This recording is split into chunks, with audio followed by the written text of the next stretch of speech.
tudo bem com vocês, né? Dessa quarta semana remota, eu decidi inverter um pouquinho a ordem do negócio, né? Vocês vão ter acesso a slide, tá aqui pequenininho, mas vocês vão ter acesso a ele, né? Vou deixar no Siga, conforme eu já deixei todas as vezes, tá? E agora, nós falamos do mundo antigo, né? Falamos de Hammurabi, falamos da Mesopotâmia, falamos da Índia, o Código de Manu, né? É um código que tem a ver a questão de participação da mulher.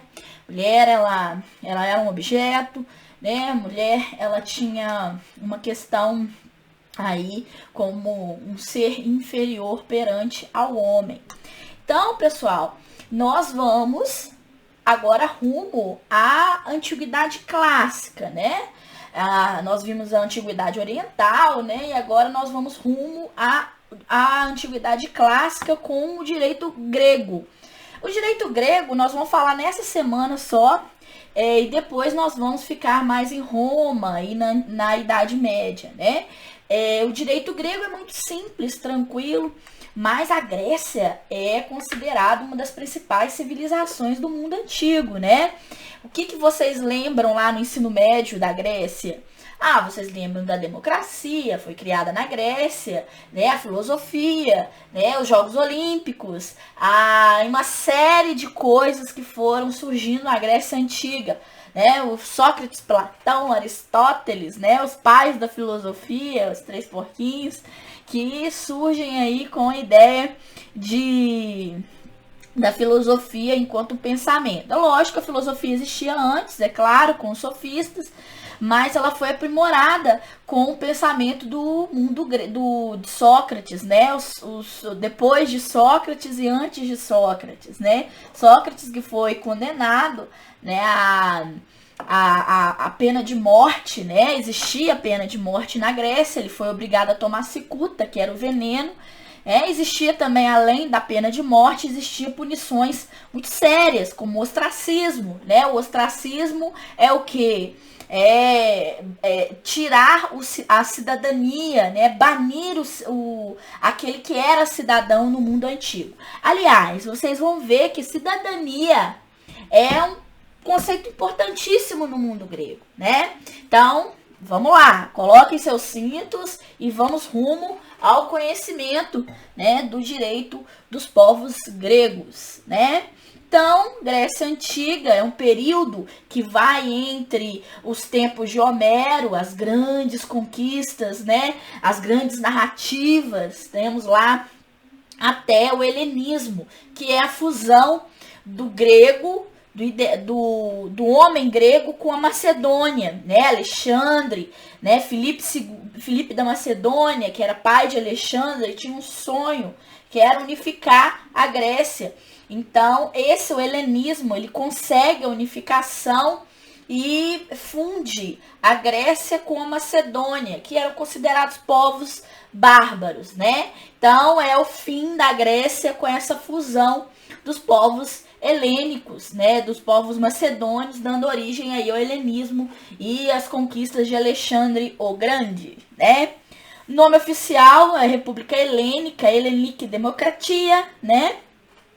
O país estrategicamente localizado ao sul da Península Balcânica, no cruzamento entre Europa, Ásia, Oriente Médio e África, né? Então, entre esse todo, por isso que a Grécia teve um caldo cultural, ele tinha contato com o Oriente Médio, com a África, com a Ásia. Então, com isso, a Grécia se tornou uma grande civilização. Então, aqui nessa região aqui, ó, Grécia, você tá vendo aqui Atenas, né, a cidade Mugla, todo mundo grego aqui, ó, nessa parte aqui, ó. A Creta, enfim, o Mar Egeu, né, o Mar Mediterrâneo, contato com os povos do Oriente Médio e também com os povos da África aqui. Então, um rico continente, uma rica civilização. Então, os períodos pré-homéricos, né, que é o início da ocupação do mundo grego, é um período que a Grécia teve a influência dos povos eólios, dórios e jônios, né?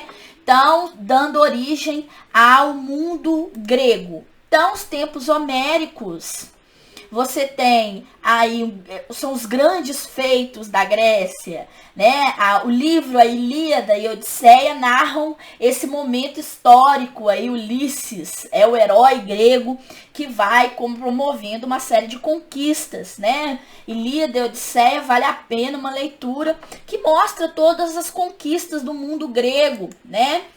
Então, com esse início, né, uma ruralização, detalhe, a questão geográfica do mundo grego, as cidades eram isoladas devido à questão geográfica, eram montes. Então você tem cidades que vão crescendo sem o contato uma com a outra, né? Existe um processo de ruralização, ausência de escrita e o início da formação de pequenos grupos, né? Que era chamado de gênos. E agora o período arcaico é um período onde houve ascensão da civilização grega, né? A Grécia se expande e aí surgem as cidades-estados, cidades autônomas, porque eu falei a questão geográfica, né? As cidades-estado eram isoladas, então por esse motivo se tornavam cidades-estados. Vou tomar um café aqui, né? Salve o café. Mas que não era grego, era da Oriente Médio. Então, assim, o comércio marítimo, devido à questão geográfica, né, muita proximidade com o mar Mediterrâneo, com o mar Egeu, então começaram a desenvolver o comércio marítimo. As cidades-estados foram se fortalecendo. Ao início, as cidades adotaram a monarquia e depois vão se transformando em oligarquias, a maioria. Oligarquias, o governo de poucos, né, de um grupo, que eram geralmente as famílias que pertenciam àqueles gênos, aqueles grupos.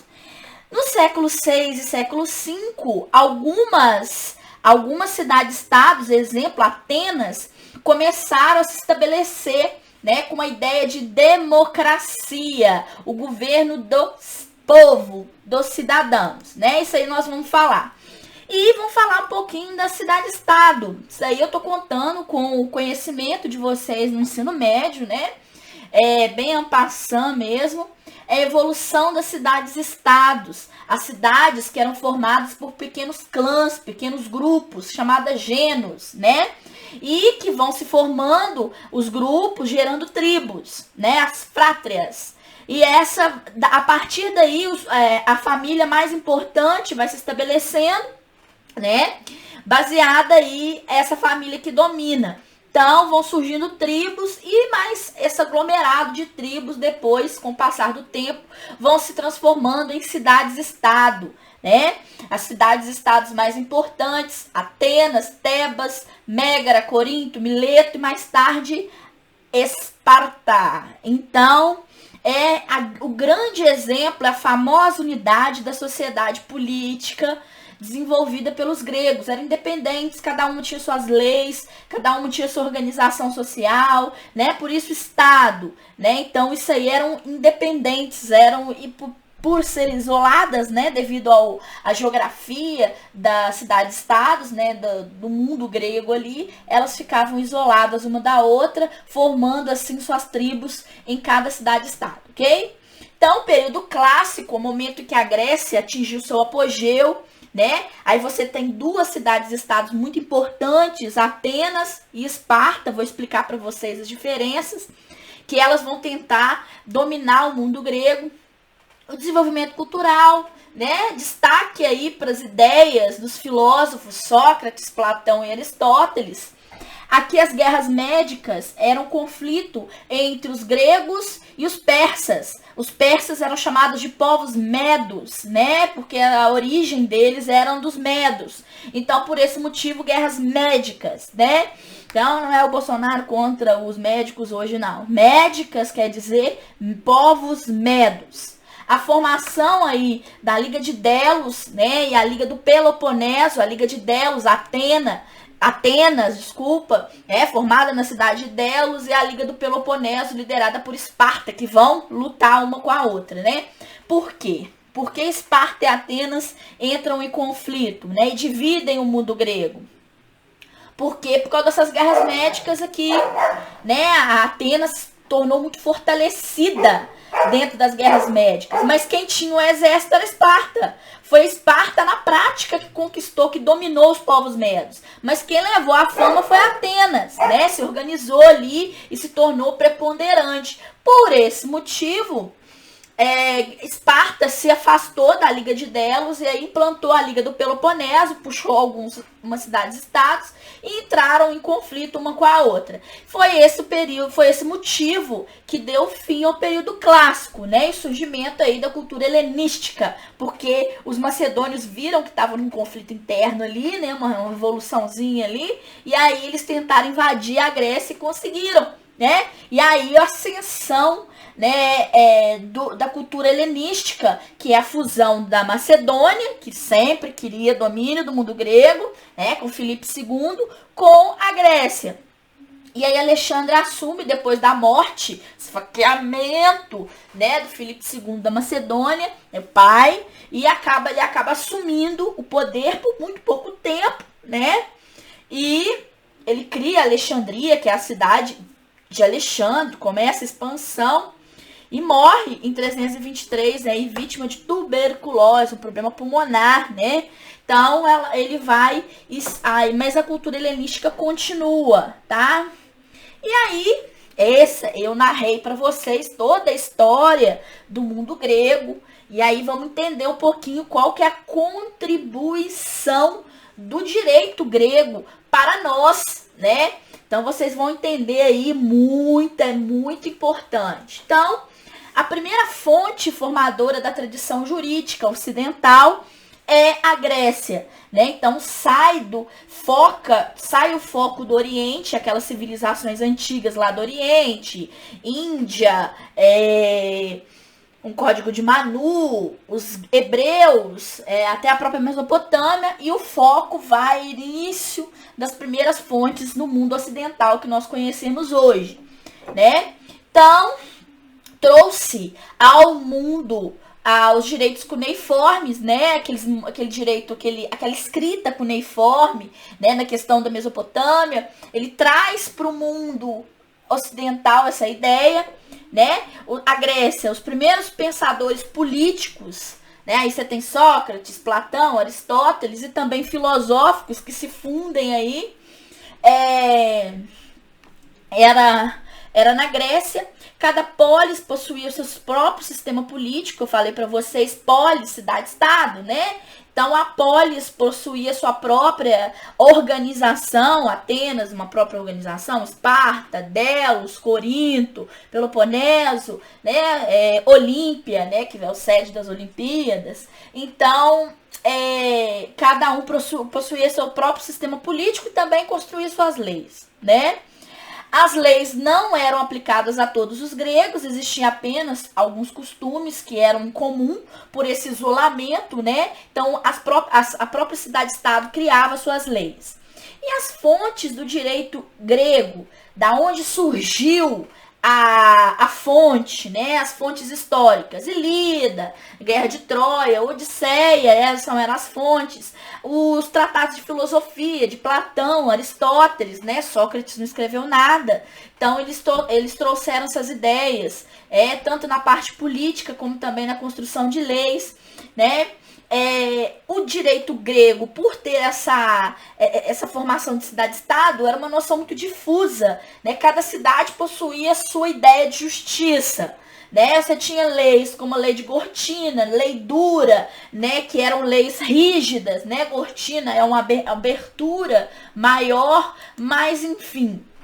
Destaque aí para cidade-estado. Eu vou falar de novo, a polis, né, que a polis era formado por uma acrópole, que era a parte mais elevada, né, onde eram os templos dos deuses, sagrado para eles. Aliás, os gregos eram politeístas, cada cidade tinha seus próprios tinha seus deuses, né, Só que a religião era feita de segundo plano, não era tão importante quanto no mundo da Mesopotâmia, né? Então, por esse motivo que os gregos eles conseguiram desenvolver mais a noção de democracia, de poder racional, racionalismo, porque eles colocavam a religião em segundo plano, né? Basicamente isso. Então, a Ágora, voltando aqui, era um local, né, onde que os gregos, eles discutiam as coisas. Era um local humano, onde aconteciam assembleias, era um local de mercado também, onde vendiam as coisas, né? E, enfim, gelado, cruzes. Então, a Ágora era um local de debate, né? Não era muito comum os cidadãos, né? Cidadãos eram maiores de 21 anos, homens, não podia ser estrangeiro, donos de terras, né? Uma cidadania limitada. Isso você viu lá no primeiro ano do ensino médio. Então, cada cidade era governada por um rei, né? E o rei, o mais interessante é que o rei tinha que ceder ao grupo de cidadãos. Então você vê aí o momento onde existe assembleias, formação, organização do próprio povo, do próprio cidadão. Detalhe, mulher não entra, né? Não podia entrar na Ágora, né? Que é o local de debate público. Aqui a polis, né? A Ágora era o local onde se discutia todas as ações, né?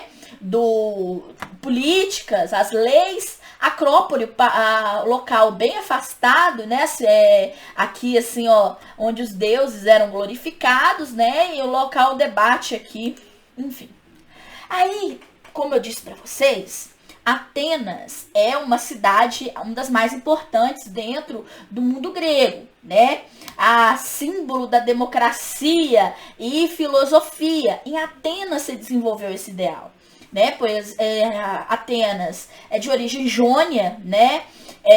Os povos do Pacífico adotaram a postura dos jônios com a monarquia, mas ao mesmo tempo criou conselhos que eles chamavam de aerópago, né? Que tinham dois grandes juristas, né? Já tem destaque para a formação aí de juristas, né? Tinha dois, principalmente Solon e Clístenes. Surge a democracia, demos, povo, cracia, poder, né? E a filosofia, amor à sabedoria, a busca pelo conhecimento. Uma questão importante é que a maior parte dos cidadãos tinham igualdade social e econômica, né? Então, assim, não tinha muitos confortos, quase todo mundo tinha a mesma condição, luxo, né? Desenvolveu esse ideal da democracia, da participação, né? Indiferença aí para com a riqueza excessiva. As classes, porém, existia diferença de classes, né? Cidadãos, os chamados eupátridas, eram esses caras aqui que votavam, né? Nascidos de pais cidadãos, a exceção de alguns introduzidos acidentalmente, que eles chamavam, né? Que seriam esses acidentes, desconheço na história, pode ser casamento, né? Que a família da mulher seria eupátrida e ele, por exemplo, meteco, mas era muito difícil isso acontecer, né? Os metecos, que eram estrangeiros, né? Os não atenienses, embora também fenícios, judeus, enfim. E os escravos, que eram os tratados, né, e muitas vezes recompensados com alforria, prestação de serviço, podia ser por guerra, podia ser por dívida, né, a cidadania era cancelada por uma dívida e aí ele se tornava escravo. Detalhe, né, o escravo na Grécia, né, em Atenas, que fosse por dívida, ele não poderia ser maltratado, ele deveria ser considerado apenas como um empregado, como uma pessoa que está aprendendo, né? Então, Esparta é diferente, né? Os povos dórios. Os dórios trouxeram a questão militar. O solo de Esparta era muito duro, era pedra, rochosa, e impedia os espartanos de praticar agricultura. E é por esse motivo que eles conquistavam os outros povos, né? Para sobreviver, porque não tinha agricultura, igual como era em Atenas. Então, eles implantaram aí um regime severo de disciplina, né, para a criação de soldados. E o Estado tinha uma força muito grande. O Estado tinha a tutela das crianças, por exemplo, né, para transformá-las em grandes soldados espartanos. As classes sociais eram formadas pelos esparciatas, né, ou espartanos, que eram aqueles que controlavam a política, assuntos militares, eram cidadãos. Os periéculos, que eram livres, mas eram mais voltados ao comércio, ao artesanato. E os ilotas, que eram prisioneiros de guerra e tratavam como escravos, né? Então, e eles tinham muitos, eram muitos ilotas, porque a guerra era constante na cidade de Esparta com outras civilizações. Porque isso aí eles viviam da guerra, né? Então, eram uma rigidez, era uma ditadura, uma oligarquia, um grupo pequeno, né? As pessoas morriam, os soldados morriam muito cedo, né? E quem tinha 40 anos era ancião no mundo grego, né? Olha só, doideira, né? Tinha até aquela questão do descarte das crianças, tipo se tivessem, se eram defeituosas, porque não podiam ser soldados, e aquele blá blá blá blá blá lá do ensino médio, né? A questão, por esse motivo, Esparta não conseguiu o sentido de uma ordem democrática, não conseguiu construir uma democracia, né? E se degenerou, de acordo com aí Platão, com o absolutismo oriental, né? Uma questão bem ditatorial e uma estagnação cultural. Não se vê nada produzido por os espartanos na questão cultural. Por exemplo, em Atenas você tem a filosofia, você tem a ciência, né? Você tem a política, né? Que é o bem-estar de todos, o bem de todos. Em Esparta você tem o militarismo, somente, né? Atenas se desenvolveu através da agricultura, que eu falei para vocês. Depois se desenvolveu no comércio marítimo, porque ele tinha contato aí com outras civilizações. Produção de vinha, né, de oliveira, de cereais e alguns tipos de artesanatos, né? Então era agricultura, né? Esparta quase não desenvolveu atividade econômica, agricultura, exploração dos ilotas, cultivo de cereal, vinho e oliveira, e a extração de minérios, né? Porque era um solo rochoso, igual eu falei para vocês, tinha pouco acesso ao mar, né? Por esse motivo, e exploravam e pilhavam os outros grupos, né? Enfim, houve a necessidade em Atenas e na própria Egina de cunhagem de metais para produção de moeda e trocas de moeda, né? Então você tem aí. Mas agora o que é importante para a gente entender, que como eram as instituições políticas na Grécia. A princípio eram muito primitivas, né? Depois elas foram se desenvolvendo, cada comunidade, cada aldeia tinha o seu. O rei, ele não podia mandar executar leis, nem administrar a justiça, né? As funções do rei eram militares, sacerdotais, né? O governo, os gregos não concebiam o governo como uma força indispensável, né? Então existia a cidadania, né? A questão da cidadania. Então, em Atenas, você tem um rei, né, que é hereditário, um poder de nobres dos atenienses, né, uma minoria que dominava. A princípio, era uma tirania, o poder de um homem só, que era imposto pela força. Depois, a democracia foi se estabelecendo, com o poder de governar que pertence ao povo. Quem implantou a democracia em Atenas foi Clístenes, que reconheceu o direito de todos os cidadãos e implantou isso também no direito, né? Em termos políticos, a cidade de Atenas, ela se desenvolveu da aristocracia para a democracia, né? Foi uma monarquia dominada pelos basileus, que era uma família, né? Os eupátridas passaram a partir do século VII a controlar o poder também, a ter cidadania, aumentou o sentido de cidadania. O Areópago era local exercido pelos juízes, né? Os juízes escolhidos por uma aristocracia, por um grupo. Aí você tem a divisão, né, do sistema jurídico, do sistema político, né?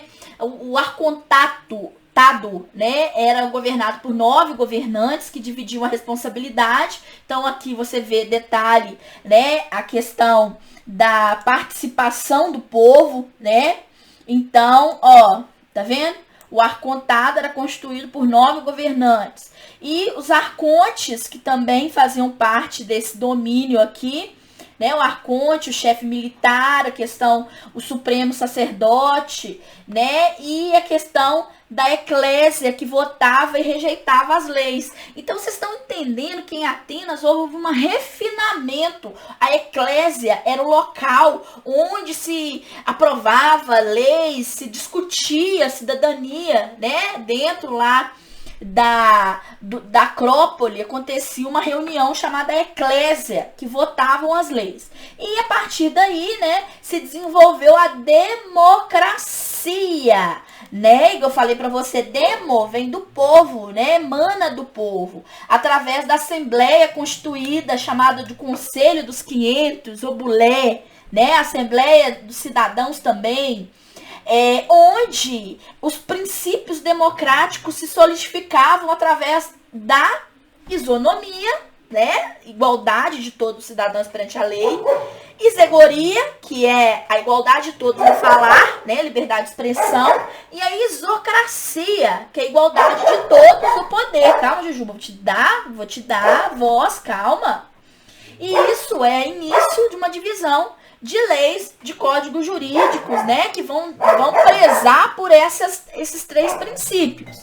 E aí, estrutura política formada aí pela diarquia, reis que um tinha função religiosa e o outro militar, né, diarquia, 2 reis. A gerúsia, que era composta por 2 reis e mais 28 anciãos, né, a ápela, que é a questão de Esparta, né, tinha função eleitoral, e Éforos, que é composto por 5 cidadãos, tinham funções fiscalizadoras e executivas. Então, essa é a ordem, a estrutura política de Esparta. Um pouco diferente da de Atenas, né? Que é baseada na questão democrática, que era baseada na questão de liberdade, né, de cidadão. Mas você vê aí um grupo, uma oligarquia dominando. Né? Desculpa, a aristocracia dominando o poder, né? Em Esparta, a vida política sempre limitada a essa aristocracia militar, esse grupo de militares, né? A ápela escolhia 5 homens saídos dessa assembleia para governar as polis. O governo era definido pelos éforos, né? Juntamente com a gerúsia e a diarquia. Então você, tanto Atenas quanto a Esparta, apesar de Esparta ter sua limitação, você vê a criação de instituições que vão prezar pelas leis, que vão prezar pela política, pelo bem-estar de todos, enfim, uma chefia, que vai conduzir, né, no caso Esparta, um chefe guerreiro, que vai conduzir os homens em batalha, o outro que tinha função religiosa, um supremo sacerdote. Então, aos poucos, vão se construindo, refinando aí o código jurídico, a questão da organização política, da organização jurídica, enfim, né? Aliás, os gregos foram os grandes inventores da ciência política, né? Porque a política para eles era muito importante. Mas não é a política que nós conhecemos hoje, impregnada de corrupção, impregnada de individualismo. A política para eles é o espaço da cidadania, é o espaço onde todos discutiam sobre o bem-estar de todos, né? Dos cidadãos. Então, assim, era um consenso. E aí, por exemplo, Platão, ele escreve a República, né? Para ele, o ideal, né? E a questão de Aristóteles também, com a política e ética, né? O bem-estar, a questão do bem-estar geral. Então, Aristóteles é um dos que mais que vão admitir a relatividade humana. Né? Uma forma de governo pode ser boa ou pode ser má, conforme ao grupo que se destina. Então, cabe ao cidadão achar esse meio termo. Ele fala muito sobre a questão do meio termo, né? A ética seria essa busca pelo meio termo dentro da sociedade. Um governante pode ser ruim ou pode ser bom, depende da qual ele se destina, né? A Grécia formada aí no seu aspecto cultural, é considerada uma civilização de grande esplendor, né? Os gregos, eles começam a tribo, aí formam cultura, língua, religião. Aliás, a língua era uma característica de ser grego, né? Falar a língua grega. A religião, nem tanto, fica em segundo plano. Desenvolveram a arte, a filosofia, a tecnologia, esportes, né? Porque mente sã, corpo são. Aqui a questão da arte, que vai falar sobre os templos, né? Templos de mármore, obras sensíveis, estéticas. Olha só o templo micênico, né? A sala central do Palácio de Micenas, como que era formada, com sua seus grandiosos pilares, né?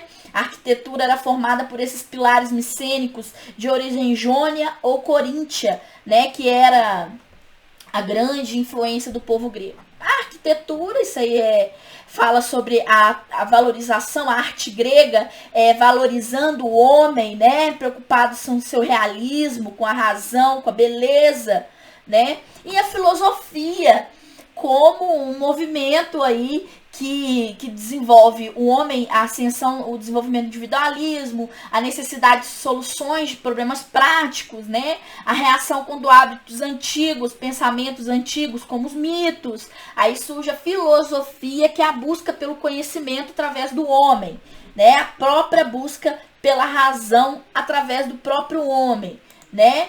Filosofia é a explicação da existência humana, os comportamentos, sentimentos do homem frente à natureza, nos quais nós podemos destacar Sócrates, Platão, Aristóteles, né, que estão muito preocupados na construção, na organização social, na busca pela verdade, da formação do mundo, da ética, né? Aristóteles, o pai da ética. Tales de Mileto, né, importante filósofo matemático também, astrônomo, que vai no período pré-socrático, né? Então nós temos aí, agora vamos entender os aspectos jurídicos dentro do mundo grego, né? Lógico que o mundo grego não concorda totalmente, não é totalmente organizado desse jeito, né? Mas é um núcleo comum, né? Por exemplo, cada grupo tinha seu conselho de nobres e assembleia de guerreiros. Então, na Grécia, em Atenas, você tinha uma assembleia de guerreiros, nobres que vão discutir sobre o poder, um conselho que era formado pelos cidadãos. Em Esparta você também tinha outro nome, né? A função do conselho era aconselhar, assistir o rei. A função da assembleia de guerreiros, ratificar declarações de guerra, vamos para a guerra ou não vamos, aprovar tratados de paz. Então isso é um núcleo comum, né? Porém, nenhum dos dois órgãos tinha organização definida ou caráter jurídico de governo, né? Então cada cidade-estado tinha uma organização diferente, né? Mas com os mesmos objetivos. Atenas foi o momento que mais se desenvolveu, que melhor se desenvolveu tanto a democracia como o direito, né? As leis eram estabelecidas e obedecidas. Quer ver um exemplo? Quando Sócrates foi condenado, né, pelo grupo, ele sabia, ele ganhou o julgamento, mas mesmo assim ele foi condenado. Ele bebeu o veneno e disse o seguinte: eu obedeço às leis do Estado. Eu acho que eu estou certo. Eu ganhei o julgamento. Porém, se vocês me condenaram, eu vou respeitar a ordem. Então, assim, era muito respeitada esses códigos, as leis, né, que eram escritas através de inscrições em muros, né, para ficar bem claro ali para o cidadão. E os principais legisladores são Dráculo, Solon e Clístenes, né, que criaram as leis draconianas, né, que são leis rigorosas. Solon e Clístenes aí que vão, de certa forma, torná-la mais flexível. Drácon, o primeiro conjunto de leis escritas de Atenas, né, o Código Draconiano, era rígido, quase sobre-humano, né? Furto e assassinato, a mesma pena, morte. Drácon se deve a Drácon a introdução do princípio do direito penal, né? Entre distinção de homicídios diferenciados, né? E o código ficou durante 7 anos. Não era uma constituição, porque não falava de problemas econômicos e sociais, apenas problemas jurídicos e sua punição. Solon promoveu uma reforma muito maior, né? Eliminou a escravidão por dívidas, né? Foram grandes inovações essa escravidão por dívida. Criou a bulé, né? Que são representantes de todas as regiões da polis grega. Criou a eclésia, que era uma assembleia popular que aprovava as leis da bulé. Criou Eliel, o Tribunal de Justiça, né? E antes de morrer, obteve o juramento do povo, que durante o prazo de 10 anos, suas leis não poderiam ser revogadas e nem modificadas. Então, ele trouxe mais flexibilidade, reformas econômicas, sociais, né? Um jurista que flexibilizou as leis draconianas. Clístenes, né? Implantou realmente a democracia, fez uma reforma política, ampliou os conselhos dos 400, que foi criado por Solon, ampliou pelo conselho de 500, né? Foi a Assembleia dos Cidadãos, a Eclésia, que se tornou o órgão central da democracia ateniense, instituiu o ostracismo, tirou a pena de morte, colocou o ostracismo, né? Por meio de qual todo cidadão suspeito de atentar contra a ordem e segurança do Estado, ele seria, por decisão da Eclésia, banido e desterrado de Atenas durante 10 anos, tá? Os tribunais, né? O sistema tribunal de justiça era chamado de aerópago, né? Que era conhecido como censo, a integridade da justiça, julgava vários crimes, inclusive crimes religiosos, né? E a Eliastes, que era um tribunal que julgava ações privadas como também públicas, né? Em Esparta, um pouquinho diferente. Destaque aí para o legislador Licurgo, que impôs aí a Constituição que passou a vigorar em Esparta. Licurgo é conhecido como aristocrata, por implantar a aristocracia, né? O governo dos melhores, o governo de um grupo social, em contraposição à democracia ateniense de Clístenes, né?